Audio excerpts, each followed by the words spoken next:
Show barata! Editorial, né, cara? O título do editorial é O Dia em que Começamos a Caber em Bolso de Calça. É terrível, terrível, terrível. Terrível, tô enrolando a caixa. Tá aqui. Um dos primeiros filmes que vi na vida, ainda menino, em algum ponto enevoado dos anos 60, foi O Incrível Homem que Encolheu. Não lembro exatamente em que sala, nem quem me levou, nem o cheiro da pipoca, mas lembro da sensação. Aquelas imagens ficaram comigo, como certos sonhos que não envelhecem. O porão imenso, a aranha descomunal, o homem que diminuía enquanto o mundo crescia à sua volta. E até hoje, confesso, continuo fascinado por ele. Talvez porque a sua maneira silenciosa, o filme sempre sussurrou uma pergunta que só agora consigo ouvir inteira. Quem é que está encolhendo? Final. Quando criança, eu via apenas a aventura, o medo, a luta pela sobrevivência contra a aranha glacial que parecia cuspida num pesadelo. Hoje, passados tantos anos, percebo que o verdadeiro monstro nunca foi a aranha. Éramos nós. Somos nós. Com Scott Carey diminuindo 1 centímetro por dia, assistimos também ao esfarelamento da nossa própria estatura moral e social, como se a humanidade inteira tivesse sido atingida pela tal nuvem prateada, só que sem glamour radioativo. A nossa nuvem é feita de vícios pequenos, urgências pequenas, telas pequenas, governos pequenos. Fomos encolhendo de dentro para fora. Lembro-me de Scott tentando manter a dignidade enquanto ajustavam suas roupas menores, móveis menores, expectativas menores. E penso no quanto fazemos isso hoje, com a naturalidade quase cínica. Reduzimos nossas conversas a mensagens truncadas, nossas relações a cliques, nossas opiniões a slogans, nossos sonhos ao tamanho que cabe no bolso da calça. Iluminado por uma tela que dita sem pudor o que devemos sentir. Talvez a humanidade inteira tenha se mudado para uma casa de bonecas sem perceber. Scott, ao escolher, ainda lutava contra aranhas gigantes. Nós, ao encolhermos, lutamos contra inimigos microscópicos.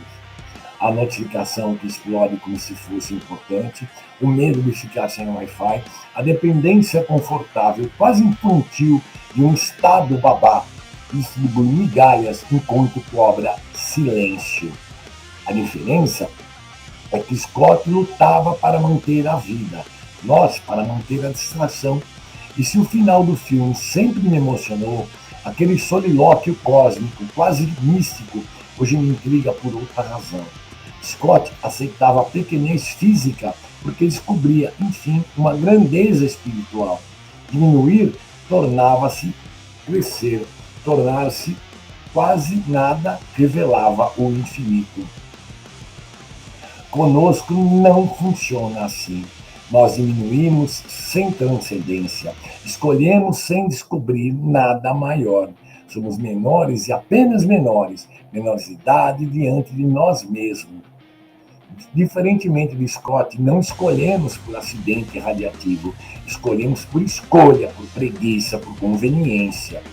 A nuvem que nos atinge não vem do céu, vem das prateleiras, das telas, dos discursos fáceis, da dependência confortável que substitui a autonomia como se fosse um favor.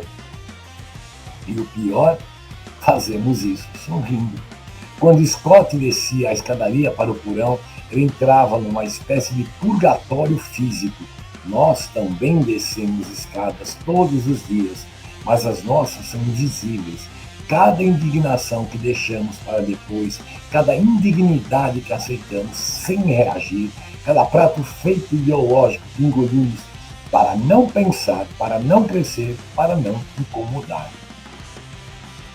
Fomos nos apequenando, como Scott, só que ao contrário dele, não haverá solilóquio final revelando a grandeza do cosmos.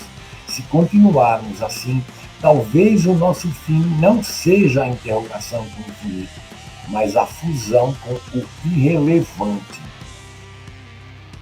No entanto, nesse ponto, nesse único ponto, ainda encontro um consolo no filme que vi quando criança. Scott, reduzido ao tamanho de um átomo errante, descobre que ainda existe, e que na natureza, não há zero. Zero é invenção humana. E é por isso que talvez ainda haja esperança enquanto estivermos aqui, mesmo que encolhidos pelas nossas próprias escolhas. Existe a chance de um outro solilóquio, não cósmico, não metafísico, mas humano. Uma chance de finalmente perceber que a grandeza não se mede em polegadas, mas em coragem, e que talvez ainda dê tempo de contrariar a maré, de crescer de novo, de sair da casa de bonecas e olhar sem medo para a aranha real, nós mesmos. Porque, como aprendi quando criança e compreendi adulto, não é o tamanho do mundo que muda, é o tamanho de quem o vê.